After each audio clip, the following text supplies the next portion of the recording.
नमस्कार विद्यार्थी मित्रांनो, आज आपण पाहणार आहोत एम ए मराठी M54 123 मध्ययुगीन वाङ्मयाचा इतिहास यातलं पुस्तक क्रमांक 3 पंडिती आणि शाहिरी साहित्य यातला घटक 2 प्रमुख पंडित कवी. मध्ययुगीन मराठी साहित्य विश्वात संत काव्याच्या बहरानंतर पंडिती काव्याचा आविष्कार पाहावयास मिळतो.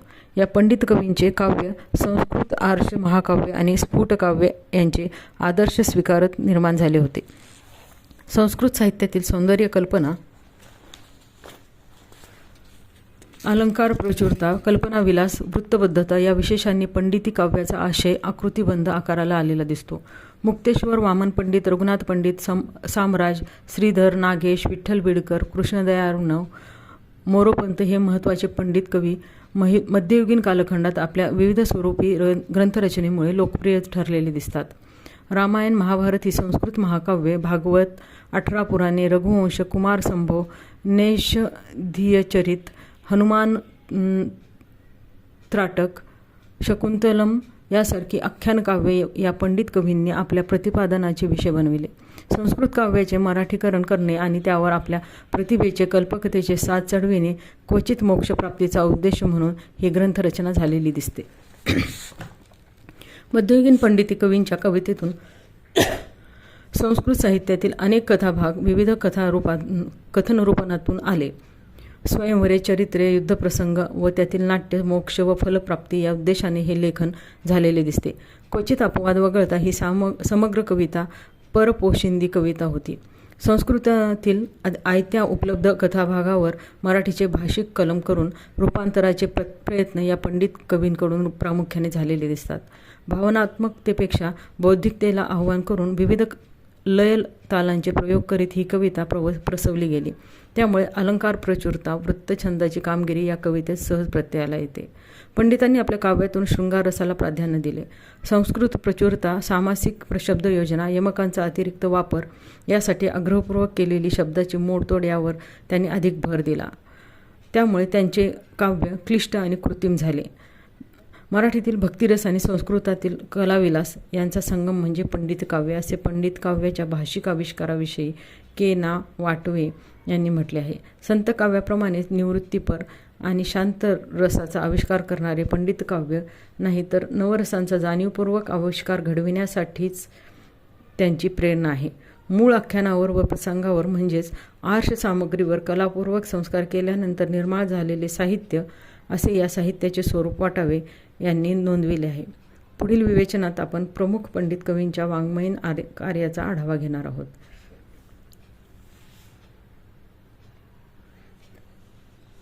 कलाकवी मुक्तेश्वर. पंडित कवी परंपरेतील पहिला कलाकवी म्हणून मुक्तेश्वरांचा नामोल्लेख केला जातो. अध्यात्म व भक्तींची परंपरा झुगारून मानवी भावभावनांचे रसिक मनाने चित्रण करण्याचे प्रयत्न मुक्तेश्वरांनी आपल्या काव्यातून केले. मुक्तेश्वर हा संत एकनाथांच्या गोदावरी नावाच्या मुलीचा मुलगा असावा. त्याच्या वडिलांचे नाव चिंतामणी आणि आडनाव मुदगल असे आहे.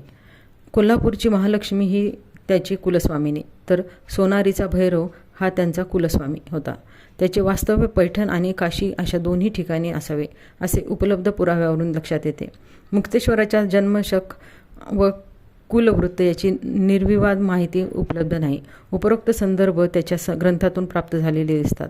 काव्यलेखनात त्यांनी आपला नामोल्लेख चिंतामणीसुत मुदगल असा केलेला दिसतो. तो दत्त उपासकही होता.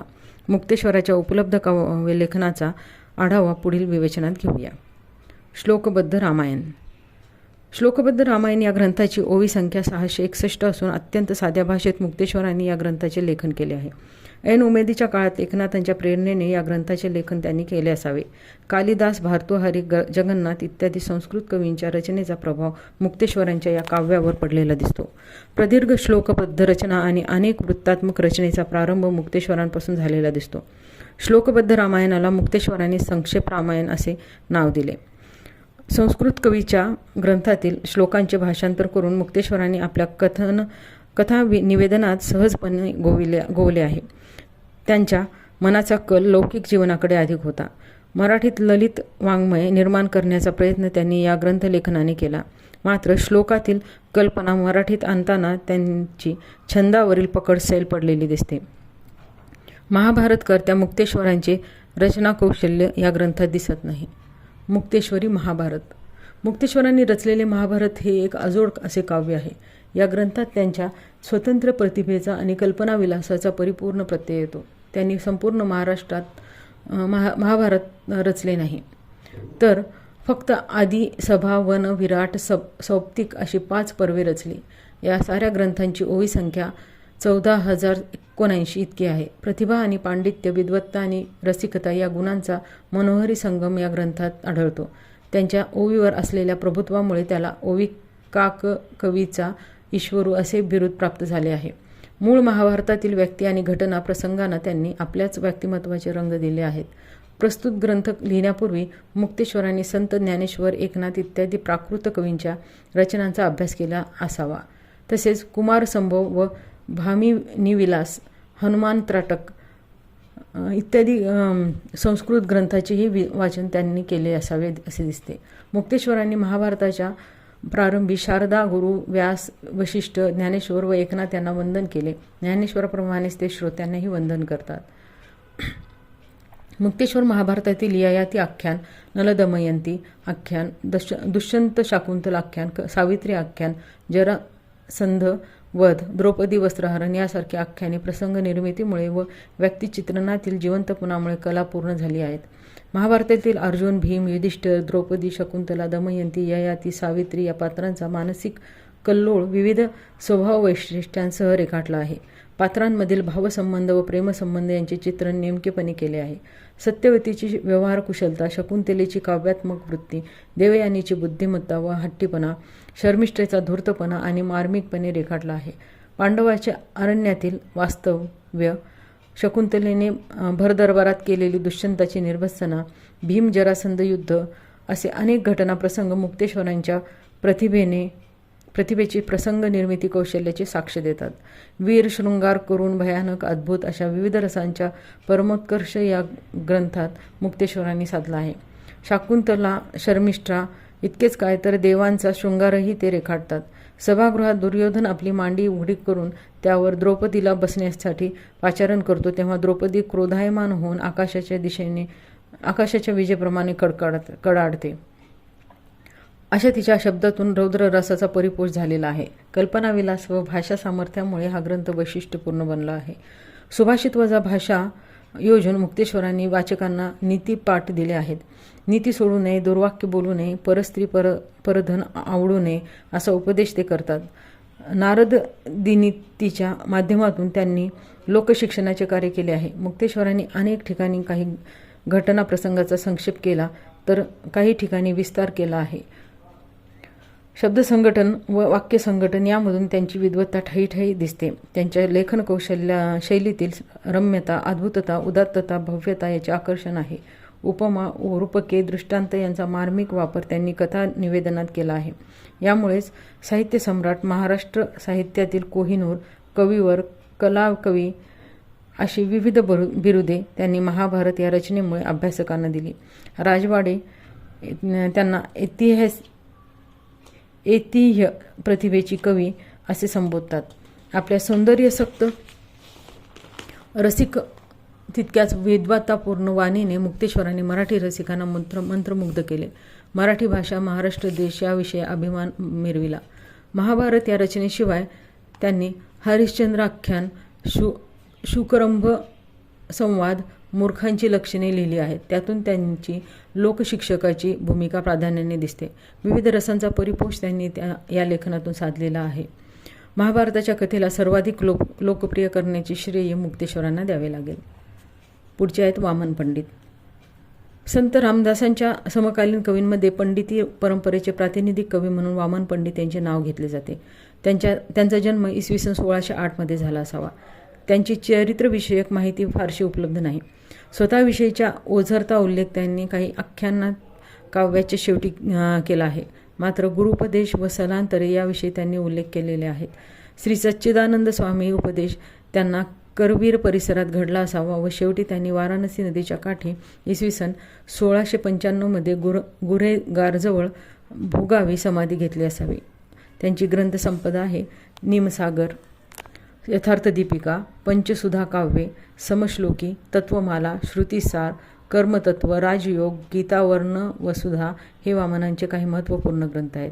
वेदांत विषयक, पौराणिक व भाषांतरित अशा 3 प्रकारच्या लेखनाचा समावेश वामनांच्या ग्रंथसंपदेत होतो. एकूण सुमारे 40,000 काव्यपंक्ती वामनांनी लिहिलेल्या आहेत. त्यांची बहुतांश रचना वेदांत निरूपणाला वाहिलेली दिसते. सिद्धांत विजय व अनुभूतिलेश ही स्फुट संस्कृत प्रकरणे आत्मज्ञान विशद करण्यासाठी त्यांनी शेवटी लिहिली आहेत. त्यातला आपण निमसागर बघूया. निमसागर हा वेदांत निरूपणाच्या उद्देशाने वामन पंडितांनी लिहिलेला ग्रंथ आहे. 1673 मध्ये या ग्रंथाचे लेखन त्यांनी केले. केवळ याच ग्रंथात वामनांनी ग्रंथांचा रचनाकाळ दिला आहे. त्यामुळे वामनाचा काळ निश्चित करण्यासाठी हा एकमेव पुरावा उपलब्ध आहे, असे वि. ल. भावे यांनी म्हटले आहे. गुरुकडून प्राप्त झालेल्या भार्गवी वारुणी विद्येच्या दानाचा उल्लेख आणि अशा विद्येविषयीचे विस्ताराने विवेचन या ग्रंथात त्यांनी केले आहे.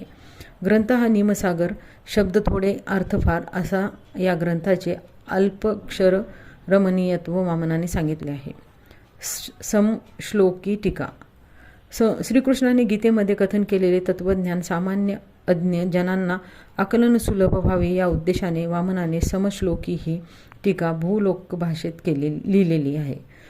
श्लोकरचना अनुष्ठुप व छंदात आहे. ग्रंथात वामनाचे भाषा नैपुण्य पत्त्याला येते. प्रत्येक अध्यायाला उपोद्घात व उपसंहार जोडला असून ग्रंथाच्या शेवटी माता धन्य, पिता धन्य, धन्य धन्य सुहृद सखे असे आत्मसमाधानाचे उद्गार काढले आहेत. ग्रंथ पठनाने अनंत जन्माची पापे नष्ट होऊन मोक्षप्राप्ती होईल असे ग्रंथफलही त्यांनी नोंदविले आहे. यथार्थ दीपिका. संत ज्ञानेश्वरांनी आबालवृद्धांना भक्तिमार्गाचा प्रसार व्हावा या उद्देशाने सांगितलेला गीतेचा भावार्थ भोळ्या भक्तीचा मार्ग नाकारून वामन पंडितांनी गीतेचा यथार्थ अर्थ सांगण्याचा प्रयत्न केला आहे. अनेकांना सूचनेवरून व आग्रहावरून ही जगद उपयोगी टीका लिहित असल्याचे त्यांनी म्हटले आहे. पूर्वलिखित टीकाकारांना नाकार, ज्ञानेश्वरांचा उपहास आणि आपल्याच टीकेचा कैवार ही 3 सूत्रे वामनांच्या यथार्थ दीपिकेत दिसतात. केवळ तर्कशुद्ध अर्थाचे विवरण आणि गीतेतील श्लोकांचे अर्थ जशाच तसे काहीशा विस्ताराने सांगणे हा वामन पंडिताचा हेतू दिसतो. या ग्रंथाची ओवी संख्या 22,266 इतकी आहे. नामदेव दासोपंत या पूर्वसुरीच्या भाष्यकारांवर त्यांनी टीका केलेली आहे. ज्ञानदेवाविषयी ते लिहितात, जगी मिरवोनी सिद्धी आपुल्या टीकेची केली प्रसिद्धी, तथापि नाही झाली अर्थसिद्धी यथार्थ गीता रहस्याची. किंवा गीता जाते पश्चिमेकडे, टीका चढे पूर्व दिशा पर्वताकडे, दोन्हीस हात लावी ती बापुडे, अर्थ सापडे केवी तया.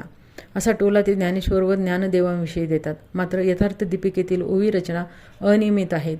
म्हणजे कोठे ती अगदी आखूड तर कोठे ती फार लांब अशी झालेली आहे. हे एक विद्वत्ता प्रचूर असे व्याख्यान असल्यामुळे यात काव्यकल्पना फारच थोड्या आलेल्या आहेत. पण यातील भाषा सकस, जोरदार व वकिली थाटाची आहे. हा ग्रंथ लिहिण्याचा हेतू व्याख्यान करण्याचा होता, काव्य करण्याचा नव्हता. त्यामुळे यात शब्दलालित्य किंवा मनाला उंच वातावरण देऊन रंजन करणारे दृष्टांत, उपमादी अलंकार आणि भाषासौष्ठव पाहण्यास सापडत नाही. वामन पंडित यांची आख्यानपर कविता कल्पनाविलास, भाषाविलास आणि पांडित्य यांचा प्रत्यय देणारी आहे. रामायण, महाभारत, भागवत इत्यादी ग्रंथांमधून निवडलेल्या विविध कथाभागांवर ही आख्यान कविता अधिष्ठित आहे.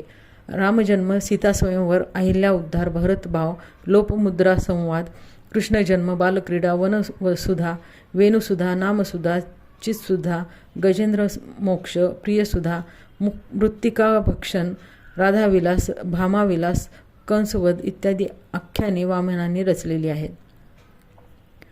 रामकथा ही शृंगारप्रधान नसल्यामुळे त्यामध्ये फारशी आकर्षकता आढळत नाही. मात्र राम सीतेचा वनवासातील सहवास, सीता स्वयंवराचे वर्णने रम्य झाली आहेत.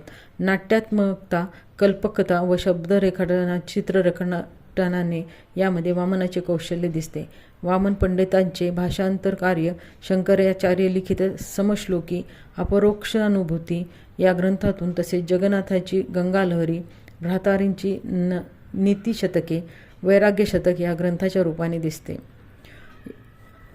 संस्कृत श्लोकांचे मराठीकरण करण्याचे क्लिष्ट कार्य वामनांनी सहजपणे केलेले आहे. या श्लोकातून रचना शैथिल्य, औचित्यहानी होते.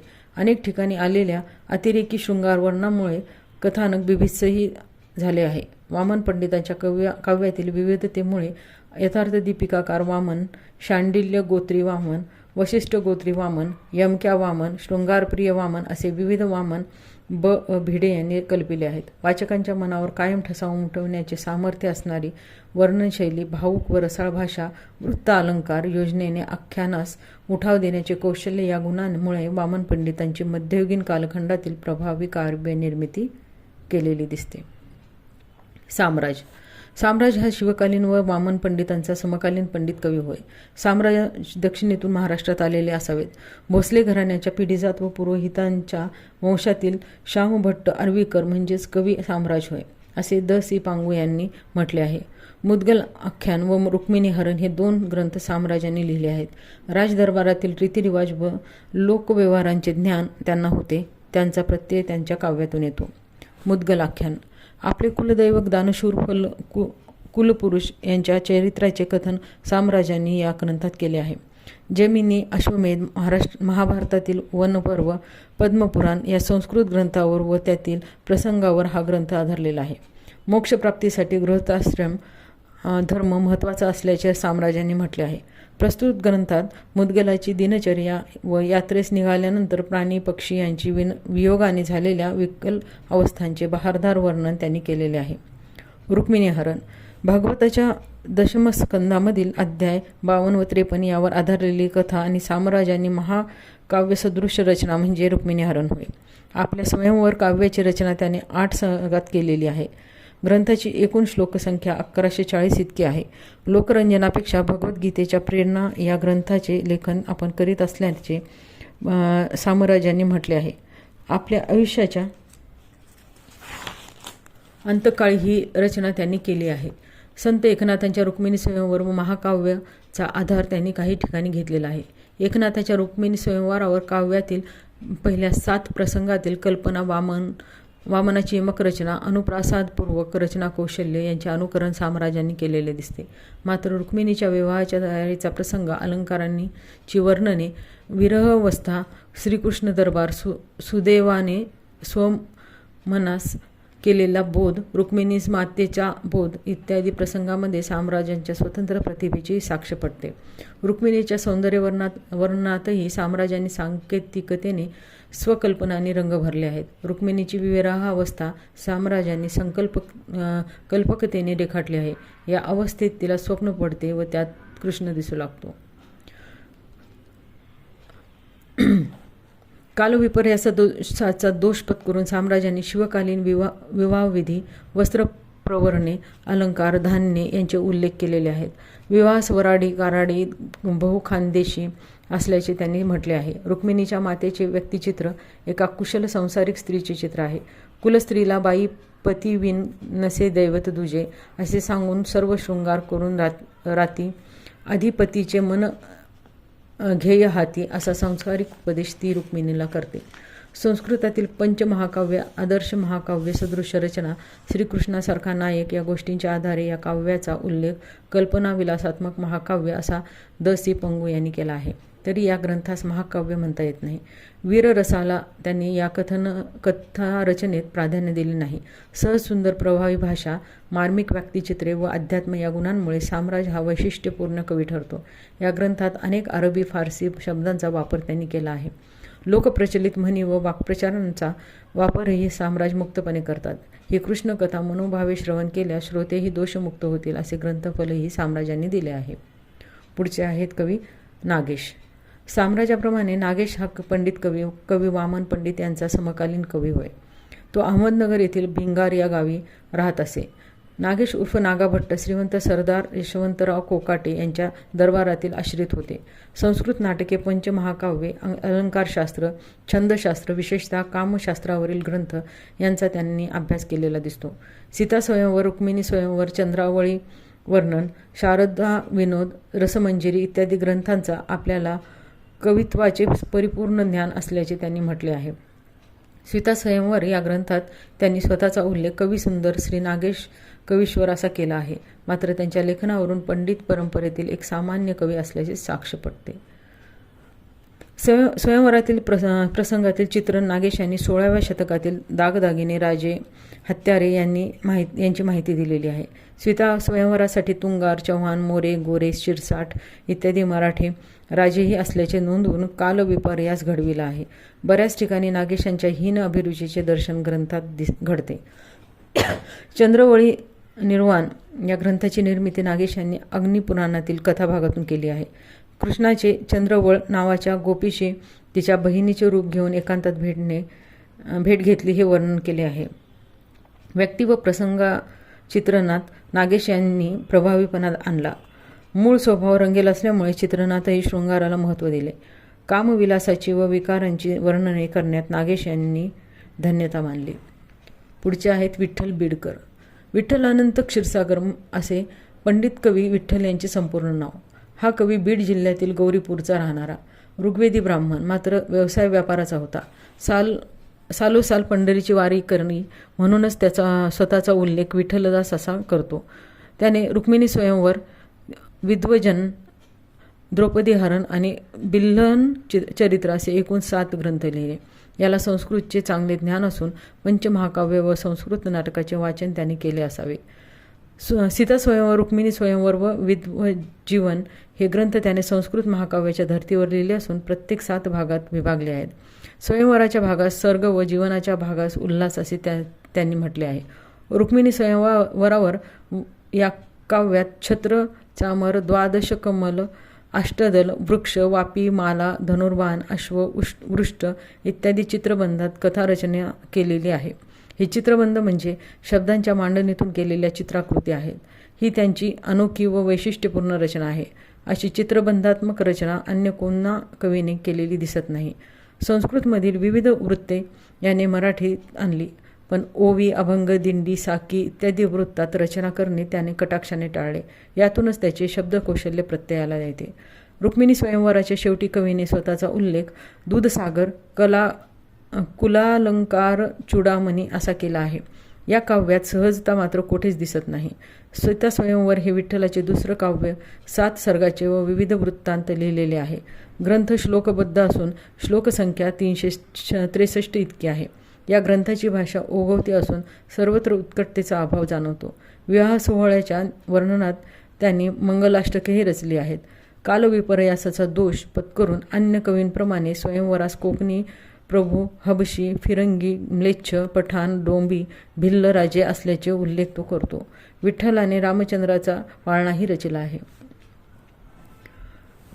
विठ्ठलांचे बल्हण चरित्र ही एक प्रीतिकथा असून ग्रंथात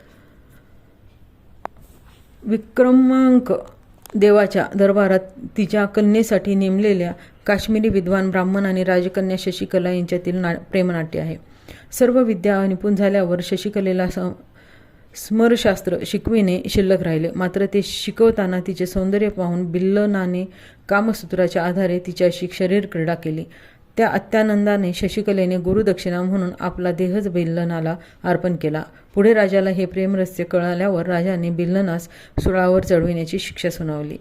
वधस्तंभापाशी ईश्वराची प्रार्थना करण्याऐवजी बिल्हणाने शशिकलेच्या सहवासातील क्षणाचे सुखाचे शृंगारपूर्ण वर्णन सुरू केले. मी एक दैवत तिथे दुसरे ना म्हणे असे बिल्हणाचे शब्द ऐकून राजा ब्रह्महत्येचे व स्त्रीहत्येचे पातक येईल या भीतीने राजकन्या व बिल्हण यांचा विवाह करून देतो व त्यांना धनसंपत्ती देऊन सुखी करतो. असे हे नाट्यमय चरित्र विठ्ठलाने लिहिले आहे. वसंत तिलक या वृत्तात लिहिलेले हे सरस काव्य आहे. मात्र यात शृंगाराचा अतिरेकी वापर कवीने केलेला आहे. शब्दालंकाराचा हव्यास, संस्कृतातील विविध वृत्ते मराठीत बांधण्याचा प्रयत्न, शब्दाची ओढाताण, लेखनाची क्लिष्टता असे अवगुण विठ्ठलांच्या काव्यात दिसतात.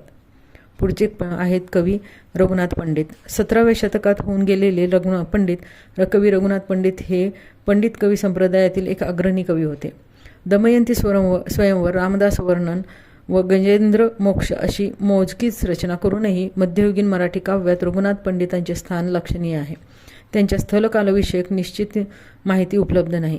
रघुनाथ पंडित हा शिवाजी महाराजांच्या अष्टप्रधान मंडळातील एक प्रधान असावा असे का प्रियोळकर यांनी म्हटले आहे.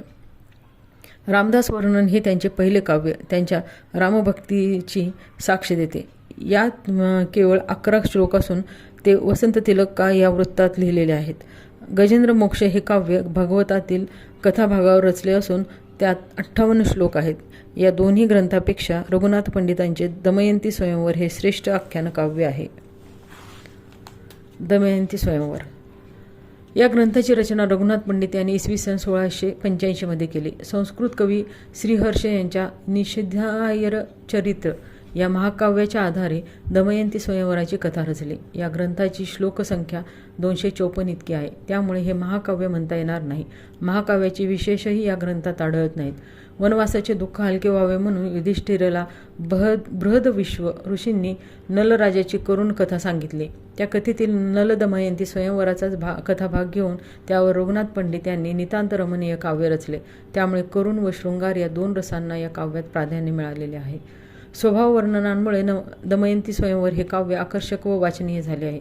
नलदमयंती, हंस आणि व्यक्तिचित्रणे ही रघुनाथ पंडितांची स्वतंत्र निर्मिती आहे.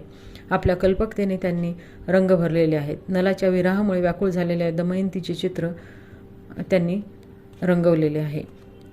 नलाची रसिकता, उदारता, धीरोदत्तता, दमयंतीचा चतुरपणा, विनयशीलता, एकनिष्ठता, हंसाची चातुर्य, कारुण्य यातून मानवी स्वभावगुणांचे मनोहरी प्रत्येकारी दर्शन रघुनाथ पंडितांनी घडविले आहे. कठीण समय येता कोणी कामास येतो अशी सुभाषित प्रधान वाक्यरचना ग्रंथात आढळते. उपमा, रूपक, श्लेष, अनुप्रास, यामक, या स्वभावोक्ती इत्यादी अलंकारामुळे भाषा सौंदर्याची प्रचिती येते. शार्दूल, विक्रीट, वसंत तिलका, शिखरिणी, मालिनी इत्यादी विविध वृत्तांच्या योजनेमुळे नादलयींचा संगम काव्यात झालेला आहे. असे असले तरी दीर्घ समासिकतेमुळे अनेक ठिकाणी प्रसादहीनता झाली आहे. उपमा अलंकारामुळे हे काव्य मराठी रसिकांच्या मनात भुरळ घालणारे ठरले आहे. रघुनाथ पंडितांचा कलाविलास, कल्पनारम्यता यामुळे पंडित परंपरेतील त्यांचे स्थान श्रेष्ठतेच्या पातळीवर पोहोचते. श्रीधर स्वामी नाझरीकर म्हणजे श्रीधर यांचा जन्म 1658 मध्ये पंढरपूर येथे झाला, तर त्यांचे देहावसन 1729 मध्ये झाले. सदाचरणी धार्मिक वृत्तीच्या कुटुंबात त्यांचा जन्म झाला. लेखनाचा वारसा श्रीधरांना आपल्या पूर्वजांकडून मिळाला. त्यांचे वडील व पितामह हे ग्रंथकार होते. रामानंद, अमलानंद, सहजानंद, पूर्णानंद, दत्तानंद, महानंद व श्रीधर अशी आपल्या आनंद संप्रदायाची गुरुपरंपरा त्यांनी सांगितलेली आहे. रामायण, महाभारत, धर्मस्थळे, ज्योतिषशास्त्र अशा विविध शास्त्र ग्रंथांचा त्यांचा व्यसंग होता. हरिविजय, रामविजय, पांडव प्रताप व लीलामृत हे ग्रंथ श्रीधराने लिहिलेले आहेत. याशिवाय वेदांत सूर्य, श्री पंढरी महात्म्य, श्री ज्ञानदेव चरित्र, मल्हारी विजय अशी छोटी प्रकरणे त्यांनी रचली आहेत. गणपती स्तोत्रासारखी स्फुट रचनाही त्यांनी भाषांतरित केलेली दिसते. हरिविजय हा श्रीधर यांचा पहिलाच ग्रंथ. भागवताच्या दशमस्कंद, हरिवंश, पद्मपुराण, नारद पुराण यातील निवडक प्रसंगांच्या आधारे लिहिला आहे. 1702 मध्ये या ग्रंथाची रचना झाली असून ग्रंथाची ओवी संख्या 8139 इतकी आहे. अत्यंत सुबोध व प्रासादिक भाषा, कौटुंबिक घटना प्रसंगातून उभे राहिलेले सोज्वळ आनंददायी वातावरण, कृष्णाच्या बालक्रीडा, रासक्रीडा, याचबरोबर मल्लयुद्ध व युद्धप्रसंग यामुळे हा ग्रंथ बहुरंगी झाला आहे. नित्याच्या परिचित कथा पण श्रीधराची रसाळ ओघवती कथनशैली यामुळे ग्रंथरचनेची वाचनीयता वाढलेली आहे. श्रीधराचे प्रेमळ तितके सात्विक व्यक्तिमत्व, भावभोळ्या श्रद्धेचा प्रत्यय ग्रंथातून येतो. त्यामुळेच ग्रंथाच्या शेवटी ग्रंथवाचनाची 3 आवर्तने भक्तिभावाने केल्यास कुळात दिव्यपुत्र जन्माला येईल असे ग्रंथफल त्यांनी सांगितले आहे. नाट्यमय प्रसंग, प्रभावी व्यक्तिचित्रण, प्रासादिक भाषा, भक्तीचा उत्कट आविष्कार व निवेदन कौशल्य यामुळे ग्रंथ रसाळ झाला. या ग्रंथामुळे श्रीधरांची कीर्ती सर्वदूर प्रसरली. रामविजय 2147 ओव्यांचा रामविजय हा ग्रंथ श्रीधरांनी 1703 मध्ये लिहिला. रावणाच्या असुरी राज्याचा नाश करून श्रीरामाने प्राप्त केलेल्या विजयाचे वर्णन करणे या ग्रंथाचा प्रतिपाद्य विषय आहे. समकालीन सामाजिक स्थितिगतीचे ज्ञान श्रीधरांना होते. शिवशाहीचा परिचय होता. त्यांच्या प्रेरणेतून रामासारख्या महाक्रमी पुरुषाचा गुणगौरव करावा ही दृष्टी श्रीधरांच्या मनात रुजली असावी. गणेशवंदनेने कथा निवेदनाला श्रीधरांनी प्रारंभ केला आहे. गुरु ब्रह्मानंद स्वामी यांनाही त्यांनी वंदन केले आहे. ज्ञानदेवांप्रमाणे शेवटी श्रोतावृंद त्यांनी केले आहे. श्रोतावंदन त्यांनी केले आहे. कथा अवल, अज्ञान व जनांना आकलन सुलभ व्हावी या उद्देशाने आपण प्राकृत भाषेत रचतो आहेत. हा उद्देशही त्यांनी स्पष्ट केलेला आहे. श्रीधरांचे प्रेमळ, सात्विक, प्रसन्न व्यक्तिमत्व यामुळे हा ग्रंथ मनोवेधक झाला आहे. ग्रंथाच्या शेवटी ग्रंथवाचनाच्या एका आवर्तनाने पापमोचन व कामविनाश होईल असा आशयवाद ग्रंथफलातून त्यांनी व्यक्त केलेला आहे. पांडव प्रताप. श्रीकृष्ण व रामकथा आळवल्यानंतर श्रीधरांनी पांडवाची शौर्यकथा कथन केली आहे. क्षत्रिय धर्माची जाणीव करून देण्याच्या प्रेरणेने हे पांडवांच्या वीरत्वाचे गोडवे त्यांनी गायलेले आहेत. प्रस्तुत ग्रंथात 64 अध्यायांचा असून एकूण ओवी संख्या 13,397 इतकी आहे. पांडव प्रताप या ग्रंथाचे पहिले 35 अध्याय श्रीधरांनी मुक्तेश्वरी महाभारतावरून बेतले आहेत. मूळ कल्पना, शब्दवर्णनांची ही नक्कल त्यांनी केली आहे. दुष्यंत शकुंतलेची भेट, दुर्योधनाचे दुष्कृत्य, द्रौपदीचा क्रोध इत्यादी वर्णने उत्कट झालेली आहेत. वीररस, हास्यरस इत्यादी रसांची अनुभूती या ग्रंथातून मिळते. श्रीधराने पांडव प्रतापमध्ये सद्गुण आणि दुर्गुण अशी विभागणी करून शापकथांचा उपयोग केला आहे. मूळ महाभारतातील कथांमध्ये बदल करून तात्पर्यार्थ सांगण्याचा प्रयत्न त्यांनी केला आहे. पांडव देवत्व असलेले युगपुरुष नाहीत, तरी श्रेष्ठ ईश्वरभक्त आहेत. त्यामुळे त्यांच्या मृत्यूकथा वर्णन करणे योग्य नाही अशी भाबडी भावना त्यांनी या ग्रंथ निर्मितीतही ठेवलेली दिसते. मात्र या ग्रंथाच्या निमित्ताने पांडवांच्या शौर्याची, विजयाची कथा त्यांनी रसाळपणे कथन केलेली आहे. शिवलीलामृत. स्कंद पुराणातील शिवकथेच्या आधारे श्रीधरांनी शिवलीलामृत हा ग्रंथ 1718 लिहिला. स्पष्ट लेखन कला त्यांनी दिला आहे. ग्रंथात विविध शिवभक्त राजांच्या कथा, शिवचरित्र महात्म्य, ओम नमः शिवाय या षडाक्षरी मंत्राचे पठन महात्म्य वर्णन केले आहे. ग्रंथाचे 14 अध्याय असून 15वा अध्याय एका श्रीधर भक्ताने लिहून ग्रंथ पूर्ण केलेला आहे. ग्रंथपठनाने पापाचे पर्वतही विनाश पावतील, अपार आयुष्य धनसंपत्ती लाभेल असे त्यांनी म्हटले आहे. शिवमंत्राच्या उच्चाराने दुःख, दैन्य, भय, कामक्रोधादी विकार नष्ट होतील असे आश्वासन श्रीधरांनी दिले आहे. श्रीधरांची रसाळवाणी, प्रासादिक भाषा, निवेदनशैली, आकर्षक दृष्टांत यामुळे आजही शिवलीलामृत या ग्रंथाचे पठण केले जाते. इतकी लोकप्रियता या ग्रंथास लाभली आहे. श्रीधरांनी साधी, सुबोध, नीती नियम शिकविणारी कविता लिहिली. 18 पगड जातीतील सर्वांचा आवडता, संसार तापाने तापलेल्या अनाथांचे मनोरंजन करून त्यांचे चित्त परमेश्वराकडे लावणारा, सर्वांचा संकट काळातील एका तऱ्हेने आधार असा श्रीधर स्वामींसारखा दुसरा ग्रंथकार नाही असा निर्वाळा सारस्वतकार वि. ल. भावे यांनी दिलेला आहे. मराठी कविता वृत्त अलंकाराच्या साखळदंडात अडकलेली असताना श्रीधरांनी तिला मुक्ती दिली. तिच्या रसाळपणा आणला. लोकांना नीतिबोधतेची शिकवण देऊन लोकशिक्षकाची भूमिका बजावली.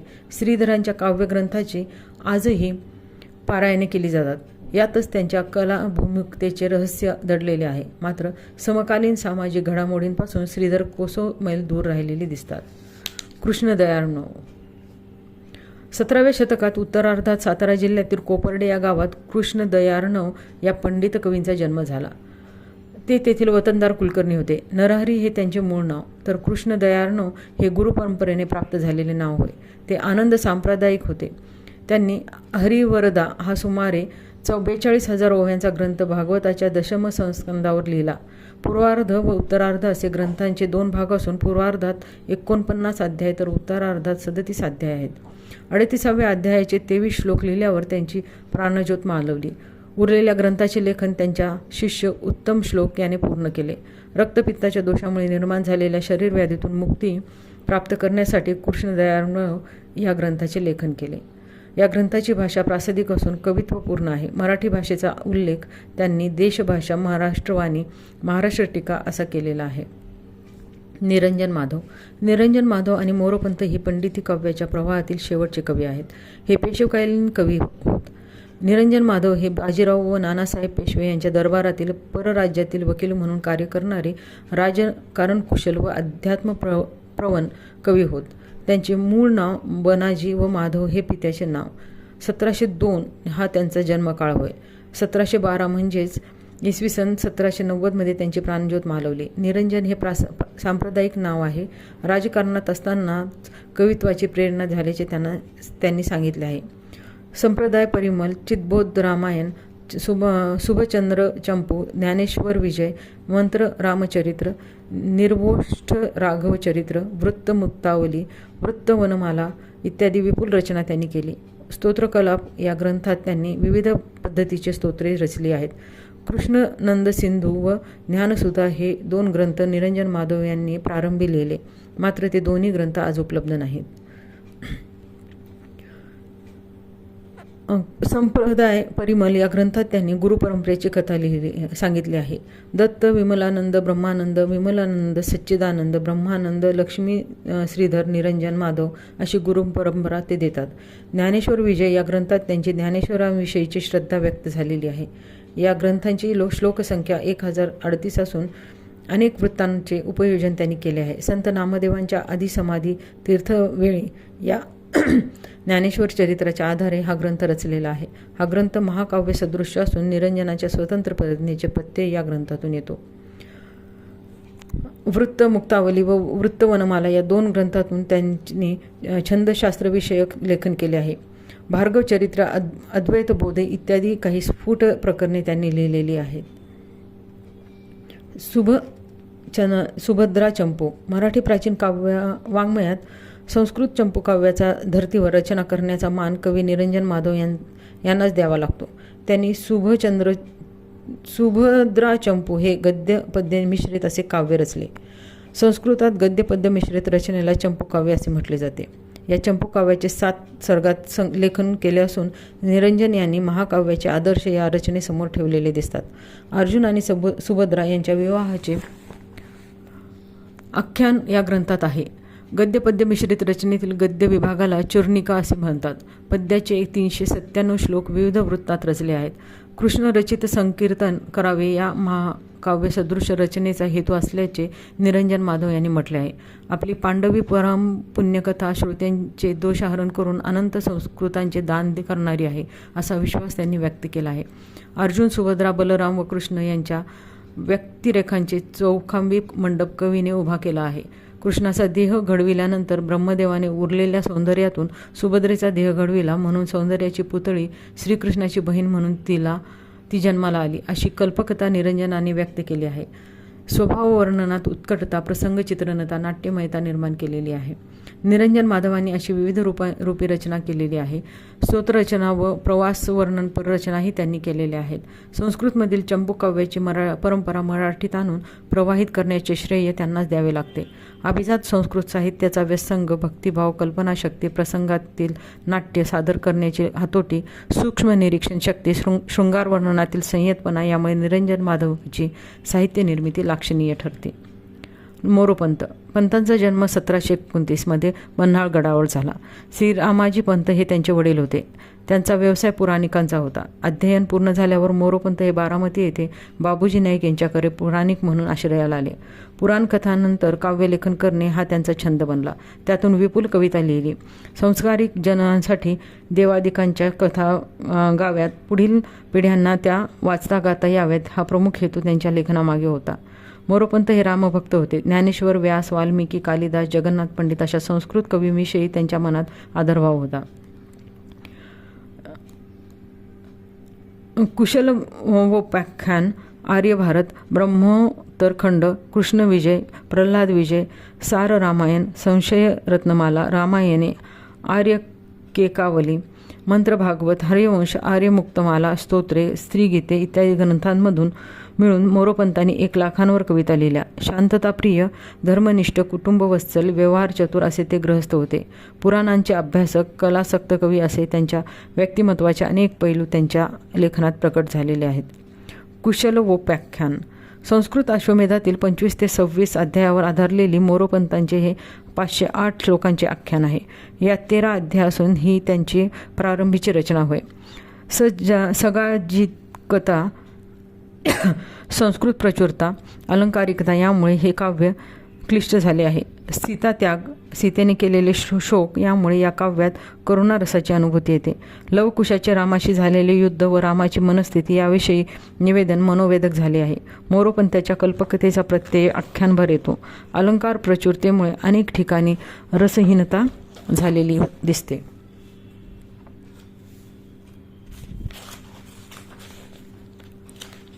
आर्यभारत. मोरोपंतांच्या विकसित काव्य विष्काराचा प्रत्यय त्यांच्या आर्यवृत्तात आलेल्या महाभारत कथेतून येतो. रसिक श्रोत्यांना महाभारताचा कथेचा आस्वाद सुलभतेने घेता यावा ही प्रांजळ भूमिका या लेखनामागे आहे. अमृताहुनी गोड अशा भारत रसाचा प्रत्यय मी आपणास देईन असा विश्वासही ते व्यक्त करतात. आख्यानाच्या आरंभी त्यांनी व्यासांना वंदन केले आहे. व्यासांचा सुप्रसिद्ध महाभारत ग्रंथ आपण आर्यावृत्तात रचत आहे असे त्यांनी म्हटले आहे. आर्यांच्या 7000 चरणात हा ग्रंथ रचला असून अनेक ठिकाणी संक्षेप व काही ठिकाणी कौशल्याने विस्तार केलेला आहे. रासिरी जोगांच्या मते कथाकथनात योग्य अशा आवश्यक असा संक्षेप करून मुळातील ऐसपैस विषयांतरे व अस्ताव्यस्त वर्णने काढून टाकून मूळ कथेवर लक्ष केंद्रित करून हा कथा प्रमाणबद्ध अशा आकारात मांडून दाखविण्याचा त्यांचा हा संयम फार उपयोगी झाला आहे. असा संक्षेप करताना आपल्या मनाला आवर घालावा लागण्याची जाणीवही त्यांनी व्यक्त केलेली आहे. पांडवाच्या पराक्रमाची कथा सांगताना प्रपंचातील नीतिबोध त्यांनी दिला आहे. कथा कोणतीही असो, दुष्यंत, शकुंतला वा जमदग्निपंत व्यवहारिक उपदेश देतात. द्रौपदीच्या वस्त्रहरण, सावित्री आख्यान, कृष्ण शिष्टाई, युद्धवर्णन अशा ठिकाणी रचना प्रभावी व गतिमान झालेली आहे. राधेने कर्णाबद्दल केलेले विलाप किंवा अभिमन्यूच्या मृत्यूने अर्जुनाची अवस्था विकल होते त्याचे पंत वर्णन करतात.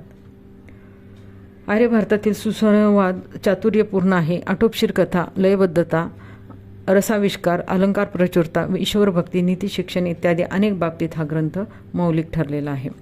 संकीर्ण रामायणे. मोरोपंतांनी 108 रामायणे रचली आहेत. त्यातून त्यांच्या रचनाशैलीचा आणि रचना कौशल्याचा प्रत्यय येतो. यामध्ये 3 निरूपणात्मक रामायणे, 31 मंत्र रामायणे, 10 चरित्र रामायणे, 15 विशिष्ट नामक रामायणे, 15 विविध वृत्तात्मक रामायणे आहेत. याशिवाय 11 रामायणे अप्रसिद्ध आहेत. यामध्ये मंत्र रामायणे वैशिष्ट्यपूर्ण आहेत. बाळमंत्र रामायण, मंत्रगर्भ रामायण, रम्य मंत्र रामायण इत्यादी रामायणात विविध प्रयोग आहेत. श्रीराम जय राम जय जय राम हा मंत्र त्यांनी मंत्र रामायणाच्या प्रारंभी योजला आहे.